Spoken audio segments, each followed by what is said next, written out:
Thank you for watching our video. Please give us a big like, subscribe to our channel for new videos every day with amazing cars. Leave us your opinion in the comment section on the video. Thank you. Recently, two powerful groups that advocate for the interests of automakers partnered with the northeastern states that observe the California ZEV mandate to help make more consumers aware of electric vehicles.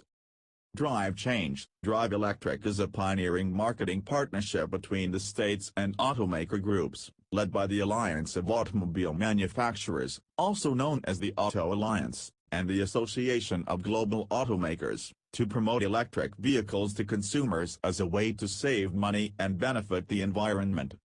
The timing of this initiative is, to say the least, awkward. The campaign was announced less than 5 days before the EPA's final determination to revise federal fuel efficiency and greenhouse gas emissions rules and EPA Administrator Scott Pruitt's confirmation of plans to readdress California's waiver to set its own rules under the Federal Clean Air Act. Pruitt's plan aligns with the trade association's lobbying work. On their surface, these efforts appear to conflict with the new EV marketing push, which could help show that California's mandate is viable. Out of sync? In the targeted geographic areas, however, the automakers are simply complying with existing law. Of the 9 other states that have adopted the California Air Resources Board (CARB) ZEV requirements, 8 are in the Northeast. The other is Oregon. Car makers are under pressure, especially in these states, to sell a certain number of fully electric vehicles, plug-in hybrids, and/or hydrogen vehicles. Chelsea Sexton, an experienced EV consultant and industry watcher, agreed that it's odd timing, although she suggested that the marketing campaign might have been one of the necessary pieces to get industry groups or automakers on board in the first place. Even before the current lobbying, there has long been a game of chicken between the industry and the Northeast CARB states, with the former offering to launch EVs there only after a laundry list of demands have been met, she said. New York, Massachusetts, New Hampshire, Rhode Island, Vermont, and New Jersey are among the partner states participating in the campaign.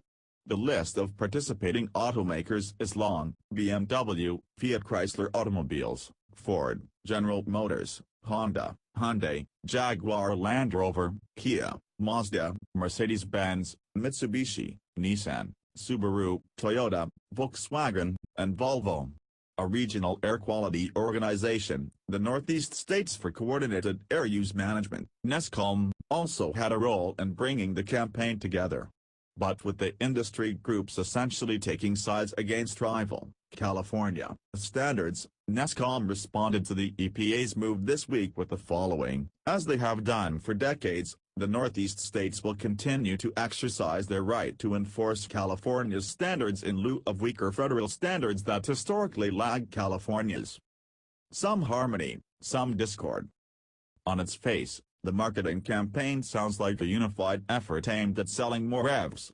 It's truly historic when 7 states and 16 automakers join forces to raise awareness of electric cars, said Steve Douglas, the Senior Director of Environmental Affairs for the Auto Alliance, which lobbies for the causes of 20 participating member automakers.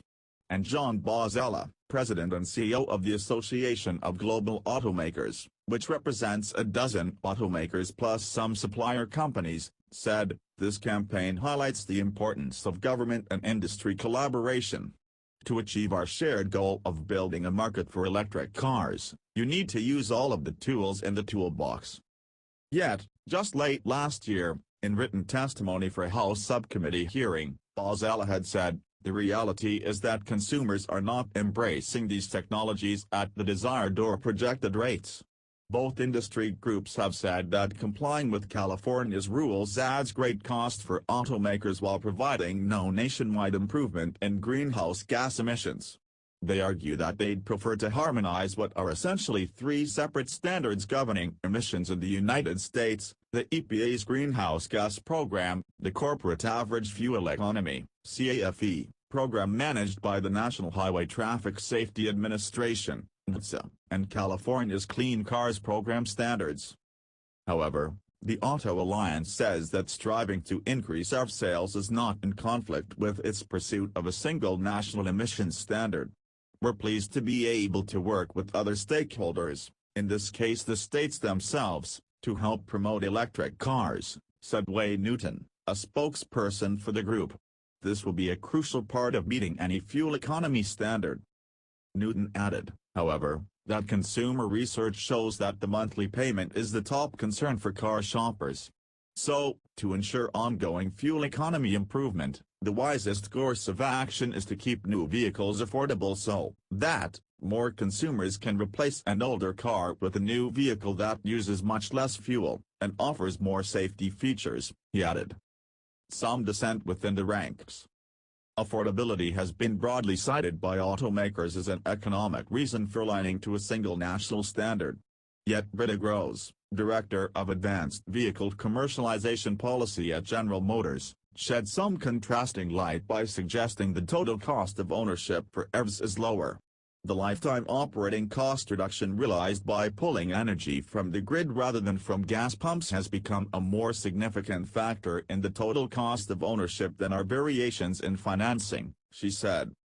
We know EVs are fun, safe, reliable, affordable, but consumers don't know that, said Gross, pointing to how far simple customer outreach can go to increase awareness. The new marketing campaign is gender-neutral and focused on lifestyles and advantages, including ownership costs. Auto Alliance's Steve Douglas pointed to incentives, rebates, and competitive lease rates as well as carpool lane privileges as advantages that can increase consumer demand and make more dealerships interested in serving a growing market segment.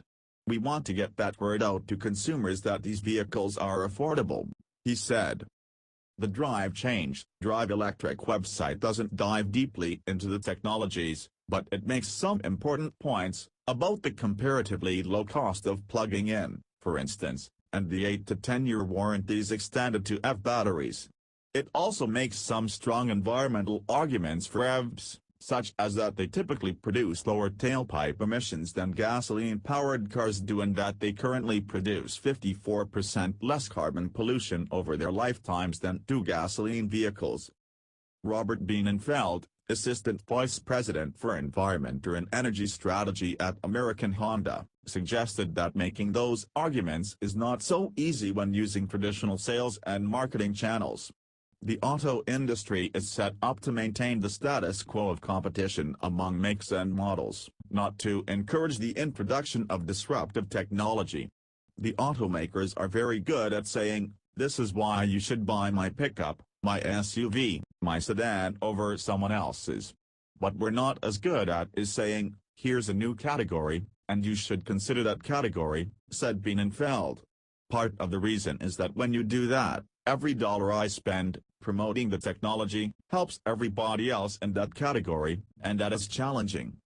Acting in concert with the competitors in the states, perhaps automakers can speak with a unified voice and make themselves heard on the advantages of EVs.